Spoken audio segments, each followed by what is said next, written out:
اکبر نے بمشکل مجھے تسلی دی. مجھے بولا ڈاکٹر صاحب نے کہا ہے کہ ابھی ان کی بیماری اتنی زیادہ نہیں، دواؤں سے ٹھیک ہو جائے گی. میں جانتی تھی کہ اکبر مجھے جھوٹی تسلیاں دے رہا ہے. خیر جب میری ساس کو اس بیماری کا پتہ چلا تو اس نے بھی میری دلجوئی کی. اصل میں وہ دل کی بری نہیں تھی، اسے صرف وارث چاہیے تھا. آخر ایک منحوس صبح بابا اس دنیا سے رخصت ہو گئے.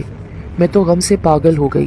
اس موقع پر مجھے میری ساس اور میرے شوہر نے بہت سہارا دیا. پھر میں آہستہ آہستہ گھر کے کاموں میں دلچسپی لینے لگی. جب 3-4 مہینے گزرے تو پھر اماں کے رویے میں تبدیلی آ گئی.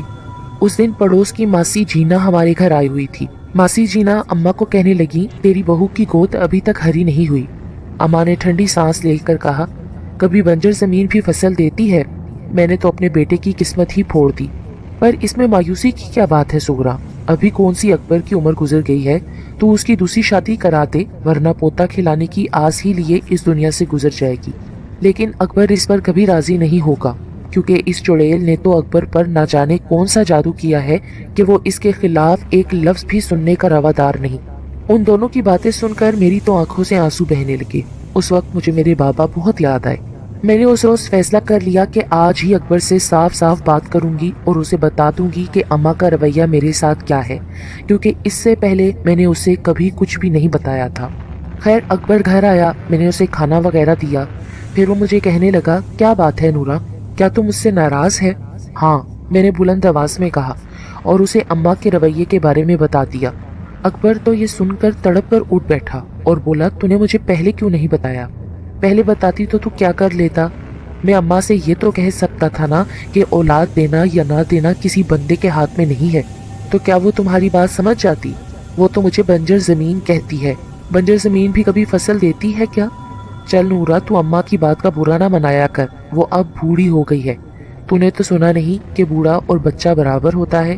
ارے وہ تو پوتے کے لیے تمہاری دوسری شادی کرنے جا رہی ہے. پر یہ نہیں ہو سکتا، اماں نہیں ایسا کہہ سکتی. میں اگر اپنے کانوں سے نہ سن لیتی نا تو مجھے بھی یقین نہیں آتا. اور ماسی جینا اماں کو دوسری شادی کے مشورے دے رہی ہے. پر میری پیاری نورا، ادھر کی دنیا ادھر ہو جائے نا تب بھی میں دوسری شادی نہیں کروں گا. اس کے بعد سے گھر میں ماسی جینا کی آمد و رفت بڑھ گئی. اماں نے آخر اکبر کے لیے ایک لڑکی پسند کر ہی لی. وہ اس گاؤں کے ایک مزارے کی بیٹی تھی. رات کو اکبر کھانا کھا کر بیٹھا تو اماں نے کہا مجھے تجھ سے ایک ضروری بات کرنی ہے. اکبر بولا اماں ایسی کون سی ضروری بات ہے جس کے لیے تو پہلے سے مجھے بتا رہی ہے؟ ہاں بول، میں سن رہا ہوں. اکبر میں نے تیری دوسری شادی کرانے کا فیصلہ کر لیا ہے. دوسری شادی؟ اماں مجھ سے ایک ہی نہیں سنبھلتی، تو دوسری شادی کی بات کر رہی ہے؟ کیوں میری جان کی دشمن ہے؟ میں تو دو بیویوں کے درمیان چکی کے 2 پارٹوں کی طرح پس کر رہ جاؤں گا. میری بات کو مذاق میں مت ٹال اکبر، سنجیدگی سے سن. مجھے پوتے کی شدید خواہش ہے اور نورا تو میری یہ خواہش پوری کرنے سے رہی. کیوں اماں، نورا کیا عورت نہیں ہے؟ عورت ہے، لیکن اگر یہ میری خواہش پوری کرنے کے قابل ہوتی تو اب تک کر چکی ہوتی. یہ ادھوری عورت ہے. بانج عورت تو ادھوری ہی ہوتی ہے نا بیٹا. کان کھول کر سن لے اماں، میں کسی بھی قیمت پر دوسری شادی نہیں کروں گا. یہ کہہ کر اکبر پیر پٹکتا ہوا سیڑھیاں چڑھ کر اوپر چلا گیا.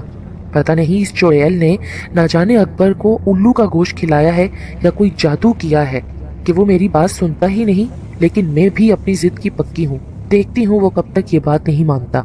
اماں کی یہ بات سن کر تو مجھے فکر پیدا ہو گئی. وہ واقعی اپنی ضد کی پکی تھی. اکبر کو اپنی جان کی قسم دے کر مرنے کی دھمکی دے کر مجبور کر سکتی تھی. اچانک مجھے شیتا کا خیال آیا. شیتا میری پڑوسن تھی اور وہ مجھ سے محبت کرتی تھی. دوسرے دن میں نے اکبر سے کہا کہ مجھے نواب پور چھوڑ دے، وہاں میں نے اپنی پرانی سکھی سہیلیوں سے ملنا ہے. اکبر نے مجھے اسی دن نواب پور چھوڑ دیا. شیتا اکثر پیر صاحب کے پاس جایا کرتی تھی اور ان سے تعویذ وغیرہ لاتی تھی. وہ ان پیر صاحب کی بہت تعریف کرتی تھی، کہتی تھی وہ بہت بڑے اللہ لوگ ہیں، کسی بھی سائل سے ایک بھی پیسہ نہیں لیتے، بے غرض ہو کر سب کی خدمت کرتے ہیں. میں نے شیتا کو اپنی ببتا سنائی تو وہ ہنس کر بولی یہ تو کوئی فکر کی بات ہی نہیں. تو اگر مجھے پہلے بتا دیتی تو اب تک تو تیری گود میں 2 بچے کھیل رہے ہوتے. بے اولادوں کو اولاد دلانے میں تو پیر صاحب بہت مشہور ہیں. تو کل ہی میرے ساتھ ان کے پاس چلنا، وہ میرا بہت خیال کرتے ہیں، ورنہ لوگوں کو وہاں گھنٹوں تک انتظار کرنا پڑتا ہے. دوسرے دن میں شیتا کے ساتھ پیر صاحب کے آستانے پر پہنچ گئی. ان کے آستانے کے گرد بڑا سا ایک احاطہ تھا جس میں آم اور جامن کے درخت لگے ہوئے تھے. زمین پر گھاس تھی جس پر بہت سارے مرد اور عورتیں بیٹھے ہوئے تھے. پیر صاحب کا مرید خاص شاید شیدا کو پہچانتا تھا، اس نے ہمیں فوراً پیر صاحب کے پاس پہنچا دیا۔ پیر صاحب کی لمبی سفید سی داڑھی، ان کی سرخ و سفید رنگت اور آنکھوں میں عجیب سی چمک دیکھ کر میں تو ان سے مروب ہو گئی۔ انہوں نے مجھے دیکھتے ہی کہا، تیری قسمت میں اولاد ہے لیکن تجھے اس کے لیے بہت محنت کرنا پڑے گی۔ اولاد کا سن کر میں تو ان سے مزید متاثر ہو گئی۔ آخر انہیں کیسے معلوم ہوا کہ میں اولاد کے لیے ان کے پاس گئی تھی؟ شیدا نے فخری انداز میں میری طرف دیکھا۔ پیر صاحب میں ہر طرح کی محنت کرنے کو تیار ہوں، بس مجھے کسی بھی قیمت پر اولاد دلا دے۔ دلائیں گے، ضرور دلائیں گے۔ پیر صاحب یہ کہہ کر مراقبے میں چلے گئے۔ انہوں نے دوبارہ آنکھیں کھولی تو ان کی آنکھیں سرخ انگارہ ہو رہی تھی۔ انہوں نے کہا، لڑکی، تیرے سر پر تو بہت سی مصیبتیں ناچ رہی ہیں۔ تیری ساس نے بھی تجھ پر کچھ عمل کرایا ہے، پہلے تو مجھے اس کا توڑ کرنا پڑے گا۔ پھر وہ شیدا سے بولے، تو اس کے لیے کہیں سے کالے بکرے کا بندوبست کر۔ پر پیر صاحب، میں اور یہ بھلا کالا بکرا کہاں ڈھونڈتی پھریں گی؟ آپ کوئی اور حل بتائیں۔ کالا بکرا بہت ضروری ہے۔ اس طرح کرو، تم میرے مرید کو اس بکرے کے پیسے دے دینا، وہ خود کالے بکرے کا بندوبست کر لے گا۔ ٹھیک ہے پیر صاحب، شیدا خوش ہو کر بولی۔ بس اب تم جاؤ، باقی کام تمہیں میرا مرید بتا دے گا۔ میں اور شیدا وہاں سے خوشی خوشی باہر نکلے۔ مرید نے بتایا کہ ہمیں بکرے کے لیے 15 روپے دینے کی ضرورت ہے۔ 15 روپے کی رقم اس دور میں بہت اہمیت رکھتی تھی۔ اکبر اکثر مجھے پیسے دیتا رہتا تھا، میرے پاس اس وقت بھی 20-25 روپے تھے۔ میں نے فوراً 15 روپے نکال کر مرید کے ہاتھ پر رکھ دیے۔ کالے بکرے کے خون پر پیر صاحب کوئی عمل کریں گے، مرید نے بتایا۔ اب تم لوگ کل اسی وقت آنا۔ واپسی میں شیدا کہنے لگی، پیر سائیں بہت پہنچے ہوئے بزرگ ہیں، ان کے در سے کوئی خالی ہاتھ نہیں جاتا۔ شام کو اکبر مجھے لینے آیا تو شیدا نے کہا، اکبر بھائی، نورا کو کچھ دن یہیں چھوڑ دو، یہاں آ کر اس کا دل کچھ بہل گیا ہے۔ پھر اکبر کو میں نے راضی کر لیا اور وہ مجھے چھوڑ گیا۔ مجھے کہنے لگا کہ جب تک تیرا دل چاہے یہاں رہے، جب تجھے آنا ہو تو مجھے پیغام بھجوا دینا، میں تجھے لینے آ جاؤں گا۔ میں نے احتیاطاً اکبر سے مزید پیسے لے لیے۔ دوسرے دن ہم پیر صاحب کے آستانے پر پہنچے تو پھر وہی عالم تھا۔ ہمیں بتایا گیا کہ پیر صاحب کسی بہت جلالی وظیفے میں مصروف ہیں۔ 2 گھنٹے بعد ہمارا نمبر آیا۔ پیر صاحب نے مجھے دیکھتے ہی کہا، میں تیرے لیے وظیفہ کر رہا تھا، تیری بہت سی میں نے بلائیں دور کر دی ہیں، اس کے لیے تجھے ایک اور کالے بکرے کی قربانی دینا ہوگی۔ میں نے جھٹ پیسے نکالے اور پیر صاحب کی طرف بڑھا دیے۔ پیر صاحب مجھے کہنے لگے کہ میں نے کل ساری رات قبرستان میں وظیفہ پڑھا ہے اور آج بھی صبح سے میں وظیفے میں مصروف تھا۔ تیسرے دن ہم لوگ وہاں پہنچے تو مرید نے بتایا کہ آج پیر صاحب وظیفے میں مصروف ہیں، وہ آپ سے نہیں مل سکتے۔ اگلے دن جب ہم پیر صاحب کے پاس گئے تو 2-2.5 گھنٹے کے انتظار کے بعد ہمارا نمبر آ گیا۔ اس دن پیر صاحب کے ارد گرد اگربتیاں سلگ رہی تھیں۔ ایک مٹی کے پیالے میں کچھ انگارے تھے، انہوں نے اس میں لوبان ڈالا اور مجھ سے بولے، ادھر میرے پاس آ۔ میں اٹھ کر ان کے پاس چلی گئی۔ انہوں نے میرے سر اور چہرے پر لوبان کی دھونی دی، میری پیشانی پکڑ کر کچھ دیر تک کوئی وظیفہ پڑھتے رہے۔ پھر انہوں نے آنکھیں کھولی تو ان کی آنکھیں سرخ ہو رہی تھیں۔ بہت عجیب سے انداز میں مسکرائے اور بولے، لڑکی، میں نے تیرے سر کی تمام بلائیں ٹال دی ہیں اور ایسا حصار باندھ دیا ہے کہ اب تیری ساس یا کوئی بھی دشمن تجھ پر کوئی عمل نہیں کر سکتا۔ اگر کوئی ایسا عمل کرے گا بھی تو وہ اس پر الٹ جائے گا۔ پر پیر صاحب، اب میری گود تو ہری ہو جائے گی نا؟ میں نے تو پہلے تیرے اوپر سے کالے علم کو اتارا ہے، اب اگر تجھے اولاد کی ضرورت ہے تو تجھے خود محنت کرنا ہوگی۔ بول، محنت کر سکے گی؟ میں محنت سے نہیں گھبراتی پیر صاحب، آپ مجھے بتائیے کیا کرنا ہوگا۔ تجھے 7 راتوں کو قبرستان میں جا کر کسی پرانی اور ٹوٹی ہوئی قبر پر بیٹھ کر غسل کرنا پڑے گا۔ پیر صاحب نے یہ کہا تو میں تو کانپ کر رہ گئی۔ قبرستان جانے اور وہ بھی رات کے وقت، پھر کسی پرانی قبر پر بیٹھ کر نہانا، کوئی بھی لڑکی ہوتی تو اسی وقت ہمت ہار دیتی، لیکن میرے دل میں اکبر کی محبت اتنی شدید تھی کہ میں نے عمل کرنے کی حامی بھر لی۔ ایک بات کا خیال رہے، تجھے آدھی رات گزرنے کے بعد قبرستان میں جانا ہوگا اور بالکل اکیلے جانا ہوگا، لیکن قبرستان کے باہر تک تو کسی کے ساتھ بھی جا سکتی ہے۔ اس عمل کا ایک مخصوص وقت مقرر کر لے، 7 دن میں ایک دفعہ میں ناغہ نہیں ہونا چاہیے۔ نہاتے ہوئے تو کوئی دنیاوی خیال دل میں مت لانا، بس اللہ کو یاد کرنا۔ میں بھی یہاں بیٹھ کر چلا کاٹوں گا اور تیری حفاظت کے لیے اپنے موکلوں کو بھیج دوں گا۔ ایک بات اور سمجھ لے، اگر تو خوفزدہ ہو کر وہاں سے بھاگی تو عمل باطل ہو جائے گا۔ غسل کرنے کے بعد تجھے قبرستان کے دوسرے راستے سے باہر آنا ہوگا۔ اب جا اور میرے کہنے پر عمل کر۔ جب ہم وہاں سے واپس نکلے تو میں بہت پریشان تھی۔ نورا، کیا تو یہ عمل پورا کر لے گی؟ ہاں، میں اکبر کے لیے اور اپنی اولاد کے لیے کچھ بھی کر سکتی ہوں، پر تو آدھی رات گزرنے کے بعد قبرستان میں کیسے جائے گی؟ پیر صاحب نے کہا ہے نا کہ انہوں نے میرے گرد حفاظت کا حصار کھینچ دیا ہے اور ان کے موکل بھی میری حفاظت کریں گے۔ پر ایک بار تو سوچ لے نورا، اگر عمل ادھورا رہ گیا اور تو وہاں سے ڈر کر بھاگ آئی تو پھر تو کبھی من کی مراد پوری نہ کر پائے گی۔ کوئی نہیں، میں یہ کر کے ضرور دیکھوں گی۔ اگر ایسا ہوا تو میں اسے اپنی قسمت کا لکھا سمجھ کر قبول کر لوں گی۔ پیر صاحب نے جمعرات کی رات سے عمل شروع کرنے کو کہا تھا۔ وہ عمل پورے 7 دن تک یعنی بدھ کے روز تک جاری رہتا۔ اس دن منگل تھا، اس لیے میں اطمینان سے سو گئی۔ سچی بات تو یہ ہے کہ میرا دل خود بھی بہت خوفزدہ تھا کہ میں قبرستان میں آدھی رات کے بعد اکیلی کیسے جاؤں گی۔ پھر کسی پرانی قبر پر بیٹھ کر غسل کرنا اس سے بھی بڑا مرحلہ تھا۔ اگر کوئی مجھے اس حالت میں وہاں دیکھ لیتا تو پھر میں نے اپنے دل کو تسلی دی کہ آدھی رات کے بعد قبرستان میں بھلا کون آئے گا۔ بدھ کے روز آدھی رات گزرنے کے بعد ہم دونوں گھر سے نکلے۔ پانی کی بھری ہوئی بالٹی اور ایک ڈونگا ہم نے اپنے ساتھ لے لیا۔ رات کے سناٹے میں تو مجھے درخت بھی ایسے لگ رہے تھے جیسے لمبے لمبے بھوت کھڑے ہوں۔ قبرستان وہاں سے کافی دور تھا۔ وہاں تک پہنچنے میں ہم دونوں تھکن سے چور ہو گئے۔ ایک تو راستہ کچھ زیادہ تھا، دوسرے پانی کی بھری ہوئی بالٹی اٹھا کر چلنے میں مزید دشواری ہو رہی تھی۔ قبرستان کے داخلے میں 2 راستے تھے، دوسرا راستہ قبرستان کے دوسرے سرے پر تھا۔ مجھے یاد آیا کہ پیر صاحب نے کہا تھا کہ غسل کے بعد مجھے دوسرے راستے سے باہر نکلنا ہے۔ میں نے شیدا سے کہا، تو یہاں ٹھہرنے کے بجائے قبرستان کے دوسرے راستے پر جا کر میرا انتظار کر۔ قبرستان کے دوسرے سرے پر تنہا جانا اس کے لیے بہت مشکل تھا، لیکن وہ بیچاری میری محبت اور مروت میں اس پر بھی آمادہ ہو گئی۔ خیر، میں نے پانی کی بالٹی اٹھائی اور دھڑکتے دل اور لرزتے قدموں سے قبرستان میں داخل ہو گئی۔ قبرستان میں تو لوگ رات میں جاتے ہوئے خوفزدہ ہوتے ہیں، میں تو ایک تنہا لڑکی تھی۔ مجھے نہ صرف اندر جانا تھا بلکہ کسی پرانی قبر پر بیٹھ کر غسل بھی کرنا تھا۔ میں نے تو قبرستان کے بارے میں بہت سی کہانیاں بھی سن رکھی تھیں، بہت خوفناک کہانیاں کہ گنہگار لوگوں کی روحیں بھوت بن کر قبرستان میں بھٹکتی رہتی ہیں۔ آیت الکرسی کا ورد کرتے ہوئے آگے بڑھ رہی تھی، مجھے ایک پرانی قبر نظر آئی۔ میں نے قبر پر جو ہی قدم رکھا، ایک الو کی مجھے چیخ سنائی دی۔ میں تو بری طرح اچھل پڑی، لیکن پھر بھی ہمت کر کے قبر پر بیٹھ گئی۔ اپنے کپڑے اتارے اور پیر صاحب کی ہدایت کے مطابق صرف اللہ کو یاد کرتے ہوئے غسل کرنے لگی۔ میرے تو پورے جسم میں کپکپی دوڑ گئی۔ پتہ نہیں کپکپی خوف کی وجہ سے تھی یا سردی کی وجہ سے، پر میرا پورا جسم سوکھے پتے کی طرح لرز رہا تھا۔ میں نے پیر صاحب کی ہدایت کے مطابق بہت اطمینان سے غسل کیا، پھر کپڑے پہنے اور بالٹی اٹھا کر قبرستان کے دوسرے سرے کی طرف چل دی۔ خوف تو مجھے بہت محسوس ہو رہا تھا۔ میں دل کڑا کر کے قبروں کے درمیان سے راستہ بناتی ہوئی آگے بڑھتی رہی۔ آخر کار قبرستان کے دوسرے سرے تک پہنچ گئی۔ وہاں سے باہر نکل کر میں نے ارد گرد نظر دوڑائی، لیکن مجھے شیدا کہیں نظر نہ آئی۔ میں نے سوچا شاید خوفزدہ ہو کر یا تو وہ واپس چلی گئی تھی یا پھر قبرستان کے اسی راستے پر موجود تھی جہاں میں نے اسے چھوڑا تھا۔ میں ڈری سہمی وہاں تک پہنچی، لیکن شیدا وہاں بھی نہیں تھی۔ جب میں گھر پہنچی تو شیدا لحاف میں لیٹی ہوئی بری طرح کانپ رہی تھی۔ میں نے اسے آواز دی تو وہ چیخ مار کے اٹھ بیٹھی۔ میں نے اس سے پوچھا کہ کیا ہوا؟